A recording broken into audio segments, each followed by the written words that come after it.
Please note that while I'm not really a Bubsy fan myself, I don't particularly hate the character like some others do. Also, this video is going to focus more on the facts and theory than my opinions on anything. Trust me, there's enough rants on this franchise as it is. Oh, there's a new 3D platformer game coming out. It looks like they're bringing back an old character.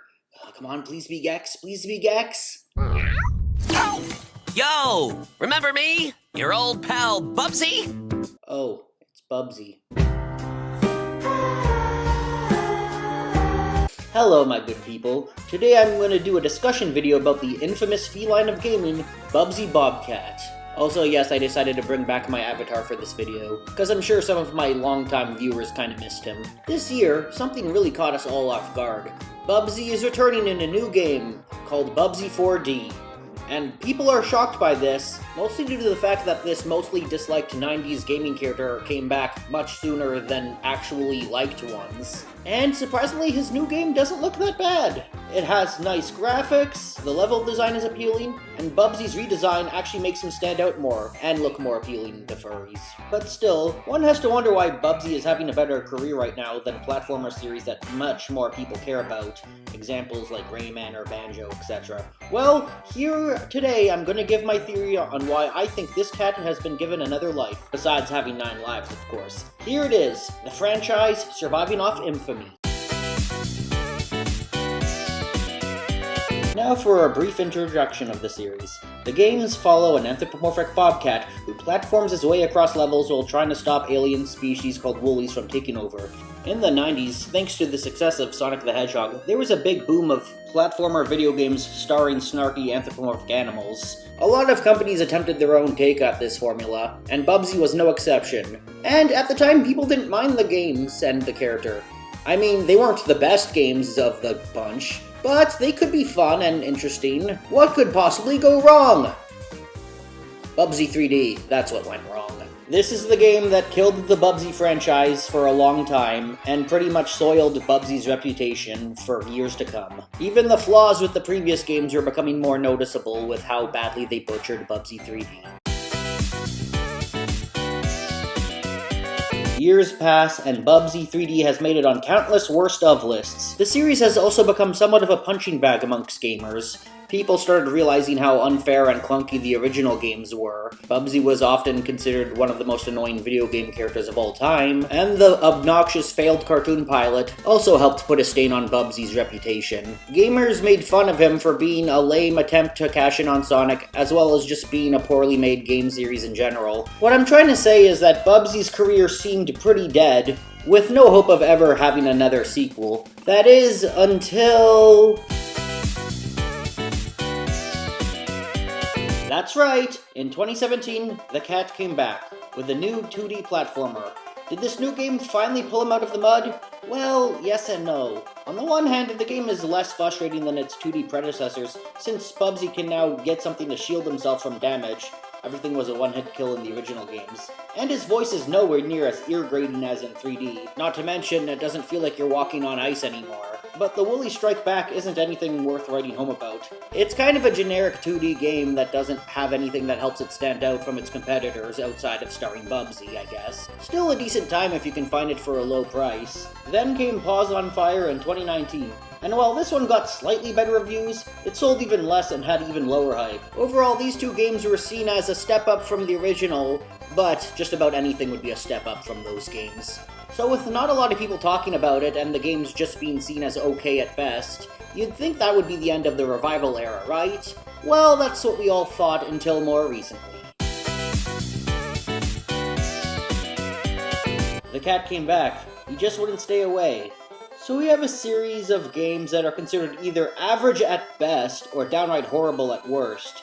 And for some reason, he's the one who's been brought back into the gaming world? Well, first we'd have to ask ourselves how prevalent he's been. After all, the more the general public talks about something, the more likely the company is to pick up on it. People who are into video games, especially those who follow review channels, recognize Bubsy's face. And since negative reviews tend to get more reviews than positive ones, you can bet fans of these channels will see the cat eventually. It's not good publicity, but it's still publicity, since a younger generation will know about Bubsy and his games, and the infamy help keeps the games remain to talk about for years. Ironically, the game that keeps bringing Bubsy back to relevancy is the same game that killed this franchise all the way back in 1996 originally, Bubsy 3D. While the previous games had their flaws, they had enough good qualities to prevent them from being outright horrible. Bubsy, on the other hand, basically fails in every aspect. With its crappy controls, you know you're in trouble when you have a hard time walking in a straight line, unfinished looking level design, and the fact that Bubsy just never shuts up. However, even though it's the worst, it's still the most memorable and the one players likely have most interest in playing, for different reasons albeit. And ironically, without it, Bubsy would have been a lot more forgotten, basically morbid curiosity. Without Bubsy 3D, would it be as prevalent? I don't think so, since regardless of quality, Bubsy as a franchise has had a hard time standing out from the crowd. He was one of hundreds of non-human platforming characters that ran along colorful landscapes, and one of many who was trying to be like Sonic, although to be fair, he wasn't as blatant as Awesome Possum. The best way to stand out from the competition is to do stuff that makes it feel unique and new in some way. Stuff that feels unique from others in the same genre. Earthworm Jim stood out by being insane and trippy, for example, but Bubsy didn't do much to seem original compared to others in his genre. His world seemed like Sonic's, the enemies looked like typical cartoon aliens, and his design was one of many anthropomorphic animals, with his defining design trait being that he wears a shirt with an exclamation mark. Yeah, it doesn't really seem unique. However, there is one thing he did that none of his contemporaries had. Release a game so awful and so unfinished that it makes people fume with anger by just playing a minute of it. And that is the thing that helps Bubsy stand out. Without it, he would just have some mediocre installments that feel like almost every other game at the time. This is why he's still talked about, because of this garbage. Well, this isn't the first time Infamy has brought something back. Heck, this isn't the first time in the video game industry. Bubsy is, to my knowledge, the only franchise that has survived so long by having a bad track record. He's been brought back twice. The game developers are almost certainly in on the joke, and since his previous two games aren't of super high budget from what I can tell, they didn't have to risk losing much money, since they just needed a semi-recognizable IP. The next game looked like it will be of higher production, possibly AAA, meaning the game's finally made enough money for the companies to put more money into it again. Will Bubsy 4D be good? I actually have hopes for this one. The trailers show they're taking a more self-aware approach, the graphics look good, and aging Bubsy up to be a lame dad is a pretty clever idea considering what this series has been seen as. If Bubsy 3D is a great game, then I consider this to be the ultimate video game redemption arc. But for now, let's just wait. I'm not sure how to end the video, but I will say it's definitely interesting how the game that killed the franchise is the one that brought it back. And yes, there are definitely tons of video game characters I'd rather return. Yes, I definitely miss Banjo-Kazooie, Conquer the Squirrel, etc. But still, as for you unironic Bubsy fans, yeah, they exist. Consider yourselves lucky.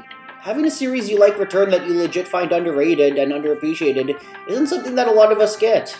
And that was the video. What did you think? Let me know, and I'll see you guys next time.